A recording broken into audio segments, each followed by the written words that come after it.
Salut à tous, j'espère que vous allez bien. On se retrouve aujourd'hui pour une nouvelle vidéo. On va parler du match qui vient de se terminer entre le FC Barcelone et le Real Betis. Match important pour le Barça suite à la victoire hier du Real Madrid et évidemment l'avance qu'a déjà l'Atlético Madrid qui est énorme.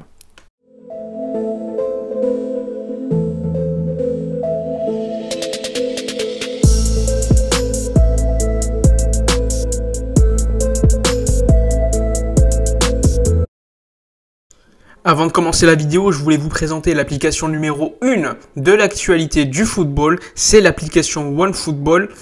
Comme vous le savez, cette application, elle est disponible sur l'App Store, mais pas que, également sur Android. Donc si vous voulez suivre l'actualité du football de ton club préféré, pour voir l'actualité mercato, les résultats des matchs, eh bien je t'invite à aller voir le lien dans la description, le lien pour télécharger l'application OneFootball. Personnellement, moi je l'ai téléchargée, je la trouve super, déjà au niveau du design, au niveau des notifications, tu peux recevoir toute l'actualité du football en live, et ça franchement ça aide, surtout quand tu sors du travail, etc. Donc avec cette application, tu peux te tenir au courant de l'actualité du Barça, de tous les clubs européens, et franchement ça fait plaisir. Commençons par parler du 11 des deux équipes, en commençant par le 11 du FC Barcelone, avec au but Ter Stegen, en défense centrale Clément Lenglet ainsi que Araujo, sur les côtés Jordi Alba, Mingueza. Donc au niveau de la ligne centrale, il n'y a pas de surprise, sauf Mingueza, puisque Serginho Dest n'a pas encore le rythme pour jouer les 90 minutes, et Sergi Roberto est blessé. Concernant le milieu de terrain, Busquets, Pjanic et Riqui Puig, donc pas mal de surprises puisque Pedri ainsi que Frenkie de Jong qui ont enchaîné énormément de matchs sont mis au repos. En attaque, Griezmann sur le côté gauche, Martin Braithwaite dans l'axe et Ousmane Dembélé sur le côté droit. Donc pas de Lionel Messi non plus, pas de Frenkie de Jong, pas de Pedri. D'une certaine manière, c'est les meilleurs joueurs, mais c'est aussi les joueurs qui ont joué le plus de minutes cette saison. On en a fortement besoin pour la coupe qui est à mon avis aujourd'hui la compétition la plus importante pour l'équipe, pour Ronald Koeman notamment. Donc pour être honnête, personnellement, le 11 je le trouve plutôt correct, même si c'est pas le meilleur 11 possible. On sait qu'il faut choisir. Aujourd'hui, comme je vous l'ai dit, la priorité c'est la coupe. Le 11 n'est pas non plus dégueulasse. Quand je vois un milieu de terrain comme Pjanic, Busquets, Riqui Puig, sur le papier c'est intéressant. Griezmann est toujours là, sachant que c'est le joueur le plus décisif en 2021. Donc c'est toujours intéressant de l'avoir dans le 11. Il y a également Ousmane Dembélé qui est un joueur qui peut tout faire, qui peut te faire gagner un match à lui tout seul. Et la ligne centrale avec Araujo, personnellement, je suis plutôt serein avant le match. Après, concernant le Real Betis, il y a pas mal de changements puisqu'ils ont joué il y a quelques jours la coupe et ils ont été éliminés au pénalty contre l'Athletic Club. Donc eux aussi ont fait pas mal tourner. Ça reste un 11 plutôt compétitif côté Real Betis, avec notamment Mendy, Emerson qui est un joueur prêté par le Barça à cette équipe sévillane. Il y a également Guardado, il y a Juanmi, il y a Fekir, Borja Iglesias. Mais quand on regarde le banc, il y a quand même l'absence, selon moi très importante, d'un joueur comme Canales qui est pour moi le leader de cette équipe.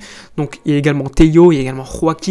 Donc sur le papier, il y avait deux équipes qui ont décidé de mettre leur cadre sur le banc, même si on a quand même une colonne vertébrale beaucoup plus solide à mon avis, ça reste quand même deux équipes très intéressantes qui peuvent te créer du jeu. Après, il faut se rappeler que lors du match aller, lorsqu'on avait gagné évidemment avec pas mal d'écart, Lionel Messi avait commencé sur le banc, il était rentré, il avait débloqué le match à lui tout seul, avec un doublé et une passe décisive il me semble. Donc avant le match, on s'attendait également à une performance assez similaire de la part de Lionel Messi en sortie de banc. Alors concernant la première mi-temps, on a vite vu quand même que le Barça était en difficulté au niveau des reconstructions de jeu, avec notamment Pjanic, Busquets et Riqui Puig qui étaient trop axiaux et très proches, notamment Busquets ainsi que Pjanic. On avait l'impression que Pjanic était un peu perdu. Par moments, il a essayé de se projeter dans la surface, mais sans succès.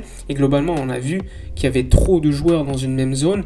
Et évidemment, normalement, quand tu joues dans un Barça qui est équilibré, qui est en forme, chaque joueur a une certaine zone qu'il va occuper et quand il y a un espace vide, il va essayer de l'occuper. Là, c'était clairement pas le cas et on a vite vu que le Barça était à chaque fois bloqué. Il fallait attendre un appel de Jordi Alba ou encore de Ousmane Dembélé sur les côtés pour essayer de faire une passe derrière le bloc défensif du Betis. Sauf que cet appel, il venait assez rarement et lorsqu'il arrivait, il était super prévisible puisqu'il n'y avait pas de mouvement dans l'axe avec Griezmann, etc. Donc on a vu début de première mi-temps à l'image de ce que je viens de vous dire, et en plus de ça tu as Araujo qui se blesse, sachant qu'Araujo c'est le meilleur défenseur du Barça aujourd'hui. Tu peux quand même avoir peur pour les futures échéances, notamment contre le Paris Saint-Germain en Ligue des Champions. Donc on va suivre cela avec beaucoup d'intérêt, surtout qu'il se blesse à la cheville, il se blesse tout seul, on ne sait pas si c'est une grave blessure. Moi j'ai l'impression qu'il n'y avait rien du tout. Finalement, lui il était à terre, il pouvait quasiment plus marcher, donc c'était assez étonnant. J'espère que c'est pas trop grave, on va avoir sûrement des nouvelles assez rapidement. Sinon sur le reste, on a vu Dembélé qui essayait de dribbler, qui essayait de créer des choses, mais il n'y avait pas assez de mouvement. Braithwaite qui était pas bon, un petit peu comme tous les autres joueurs. Jordi Alba qui s'est fait prendre dans le dos sur le premier but du Real Betis de Borja Iglesias après un bon centre d'Emerson. On a vu un Riqui Puig qui a tenté, mais pas assez bon.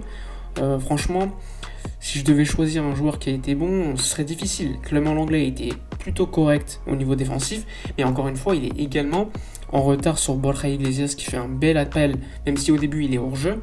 Il attend la passe d'Emerson et là il est en jeu. Mais à part ça, franchement j'ai du mal à trouver un point positif en première mi-temps.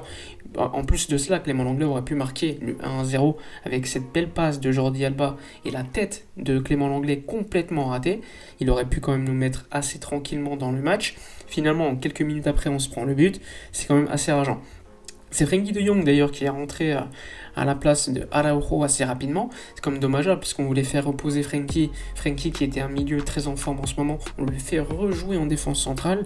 Franchement, c'est pas top pour le physique du joueur et c'est pas top également pour ses automatismes. Après, on connaît Frenkie de Jong, c'est un joueur tellement intelligent, tellement fort qu'il peut s'adapter à différents postes. Seulement sur cette première mi-temps, quand on regarde les statistiques, ça fait peur. Il n'y a pas eu de frappe cadrée du côté du Barça. Et niveau Real Betis, il n'y a eu qu'une frappe cadrée, c'est le but. Il n'y a pas eu de danger au côté Real Betis, à part sur le but, même s'il y a eu un ou deux centres plutôt intéressants.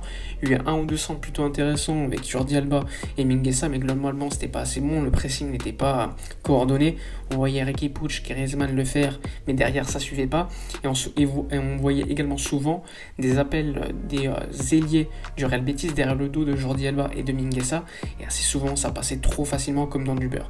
Globalement, première mi-temps très décevante, pour moi c'est peut-être la pire depuis des semaines, donc évidemment à la mi-temps moi je pensais qu'il fallait vite faire rentrer Lionel Messi, Pedri, etc. Concernant la seconde mi-temps, on peut le dire, ça a été dans le même rythme que la première, même s'il y a eu la rentrée de Pedri et la sortie de, il me semble, Martin Braithwaite. Ensuite, on a vu quand même que le Barça était en difficulté, les mêmes soucis qu'en première mi-temps. Il a fallu attendre la rentrée de Lionel Messi, et c'est vraiment Messi qui a tout changé. Il est déjà sur le premier but après une passe magnifique de Dembélé. C'est lui qui est encore une fois sur le deuxième but du Barça, après une passe exceptionnelle pour Jordi Alba. Finalement, après, c'est un contre son camp, après un raté de Griezmann. Mais Messi, il a créé au moins 2-3 grosses occasion. Et après, tu as encore une fois le Barça qui sait pas défendre sur coup de pied arrêté. J'avais suffisamment dit. Busquets qui était totalement dépassé par les événements. Et c'est l'égalisation. Et ensuite, à la fin du match, le but libérateur de Trincao, son premier but au Barça, qui met le 3-2, magnifique but. Ça a fait quand même du bien parce que le Barça était quand même en sacrée difficulté. Tu as le Real Betis qui avait fait des changements sacrément offensifs, avec Lorraine notamment, la rentrée de Canales.